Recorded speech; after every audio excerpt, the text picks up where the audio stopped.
جب انسان کی تکلیف حد سے بڑھ جائے تو وہ دعا اور آنسو سے اپنے رب سے ہم کلام ہوتا ہے۔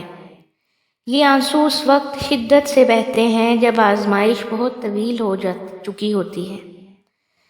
انسان تھک کر بے بسی سے چور چور ہو کر اپنے اللہ کے در پر آہ و پکار کرتا ہے کہ اے میرے اللہ، میری آزمائش کب ختم ہوگی؟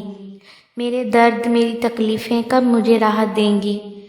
تو سنو، تمہارا رب تم سے کہتا ہے کہ میں اپنے بندے کو جب اپنے قریب کرنا چاہتا ہوں تو اسے ایسی چیز کی تڑپ لگا دیتا ہوں جو اس کے نصیب میں نہیں ہوتی، کیونکہ جب وہ چیز یا انسان اسے نہیں ملتا تو وہ روتا ہے، زار و قطار روتا ہے، اپنے نصیب پر منتیں کرتا ہے، دعائیں کرتا ہے۔ جب تمام کوششیں کر کے ہار جاتا ہے تو اس وقت اسے اللہ کا قرب حاصل ہوتا ہے۔ اللہ اپنے بندے کو ایک بات کی حقیقت دکھا دیتا ہے کہ اللہ کے سوا تیرا اور کوئی مددگار نہیں، کوئی حاجت روا نہیں، کوئی مشکل کشا نہیں۔ اللہ ہی تھا جو اپنے بندے کو یہاں تک لایا، وہ بھلا کیسے اپنے بندے کو آگے تنہا چھوڑ دے گا؟ یاد رکھو، میرا رب رحمان بڑا ہی بے نیاز ہے، اس کی حکمت اور دانائی بہت وسیع ہے جو ہم ابن آدم کہاں سمجھ پاتے ہیں۔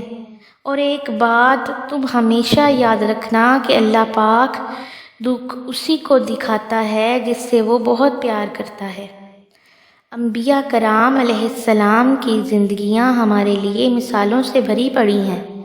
حضرت آدم علیہ السلام سے لے کر حضرت محمد مصطفیٰ صلی اللہ علیہ وآلہ وسلم تک جتنے بھی انبیاء کرام آئے، سب نے بڑی آزمائشیں جھیلیں۔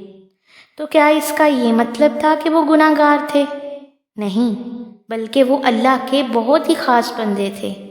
اللہ ان کو درد دکھ دے کر آزماتا تھا کہ میرے یہ بندے اس تکلیف میں اس کو پکارتے ہیں، میرے سوا کسی اور کے در پہ تو نہیں جاتے۔